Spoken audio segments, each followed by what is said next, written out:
అఖోరిచ్చినట్టు నీ తెలివి. వాళ్ళంతా వెళ్ళిన తర్వాత నా దగ్గర ఎందుకురా నీ టీవుల ప్రదర్శన? అదా అన్నా, మనం భట్రాజులోని ఎంత మర్చిపోదాం అనుకున్నా మర్చిపోలేకుండా ఉన్నాను. ఈ తప్పు వచ్చి ఇక్కడి నుంచి ఏం చేయాలో చెప్పు, తప్పకుండా చేస్తాను. ఒప్పు. రే జిత్తు, ఈ క్షణం నుంచి ఇక్కడ నీవు నా తమ్ముడు అన్న సంగతి మర్చిపోవాలి. అయ్యో అయ్యో అయ్యో అయ్యో అయ్యో అయ్యో, ఇంత మేలు చేసిన నేను మర్చిపోగలనా? అంత మహాపాపం నేను చేయగలను? బయటకు మాత్రమే అలా ఉండమన్నాను రా, లోపల నాకు భక్తుడుగానే ఉంటూ గాని అలా ఉంటావనేగా నిన్ను తెచ్చుకుంది. అసలు సంగతి చెప్పన్నా, నాకు సరిగ్గా తెలీదు. ఈ ఊరేమిటో ఈ నీరేమిటో. ఏముంది, నే వేసిన ఎత్తుతో యువరాణి నీ పెళ్ళామవుతుంది. యువరాణి నా పెళ్ళవుతుందా? నిజంగా? మరి నీకు? నాదేముందిరా, అలా అయితే రాజ్యమే మన చేతిలోకి వస్తుంది. ఎలా వస్తుంది? ఎందుకు వస్తుంది? నేను చెప్పినట్టు చెయ్యి, ఆ గొడవలన్నీ నీకెందుకు? అవునులే, ఏ గొడవ నాకెందుకంట, లేని పొంతంట. అన్నయ్య నీ యాన, నువ్వు చెప్పినట్టే వింటానంట.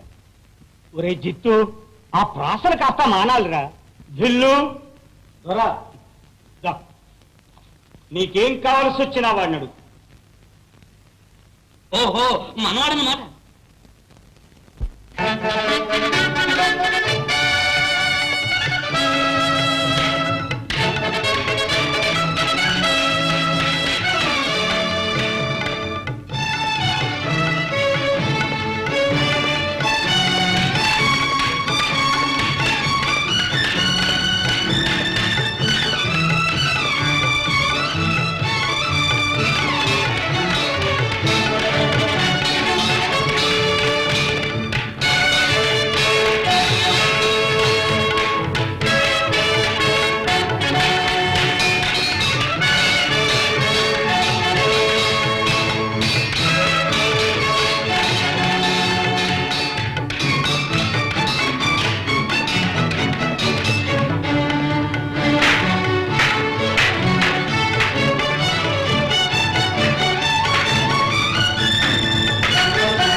ఆ గండడేనా? రాని వల్లభదేవ, ఇప్పుడే వాడి అంతు తెలుస్తాడు. బలదేవ, నిరర్థకముగా శౌర్యము ప్రదర్శింపరాదు. అవ్వా, మాకు ఆశ్రయం ఇచ్చినందుకు నీకు మాట రానివ్వముగా. విరాట పర్వంలో పాండవులు అజ్ఞాతవాసం నిర్వహించినట్టుగా నడుచుకుంటాం. ఏం ఈశ్వరమ్మవు, ఇవాళ సత్రంలో ఆట పెట్టించావు, భలే బాగుందే.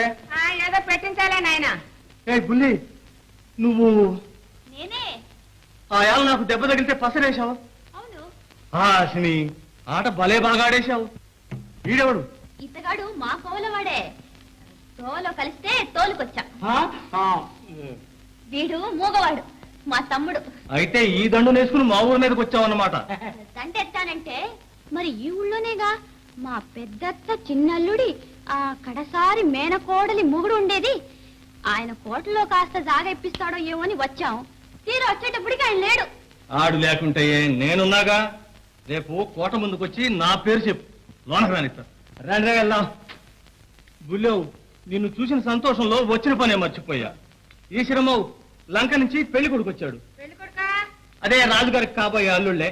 ఆడికి మంచి తేగలు కావాలంటే. రాజుగారి అల్లుడు తేగలు తింటాడా? ఏంటా మాట? అబ్బే కోపడకండి, తేగలు తినే వాళ్ళకి మా ఆట నచ్చుతుంది కదా అని.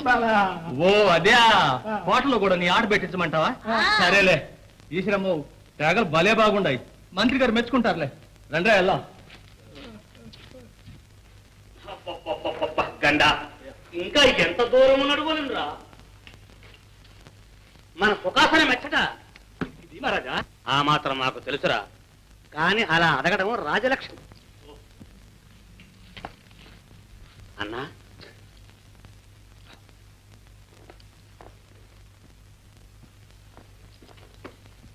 పెళ్లి చూపులకు వచ్చేస్తున్నారు. నే చెప్పిందంతా గుర్తుందా? ఓ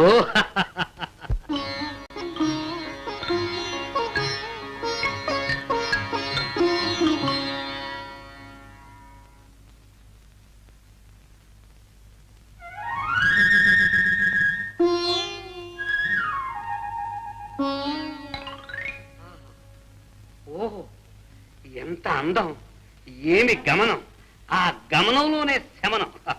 హాయ్ ఆర్యపుత్రి కా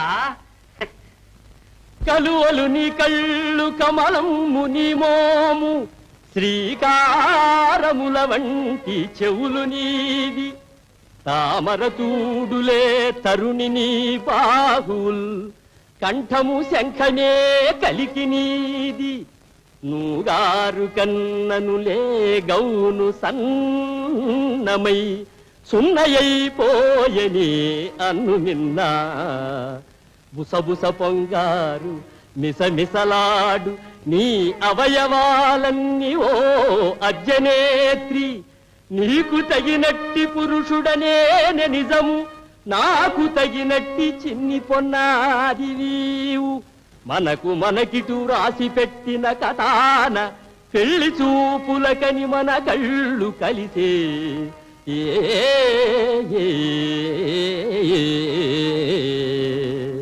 మహానుభావ, వృధాగా నన్ను వర్ణించేస్తున్నారు. నేను రాకుమారి ప్రియసఖిని, మకరికను.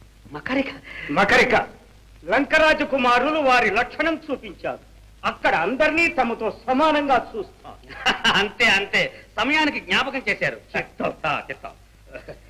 మర్యాదకి ఒక్క ఫలం. మహానుభావ, మకరిక తమరి ఆసనాన్ని చెప్తాం.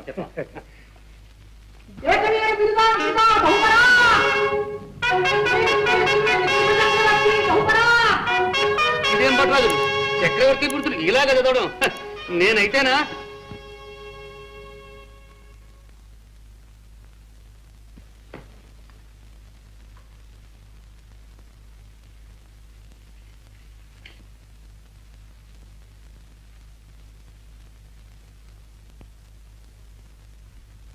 మహేంద్రజిత్, వీరేనా లంక రాజకుమారులు? అవును ప్రభు. వీరేనా నిశుంభమామ గారు? వందనము.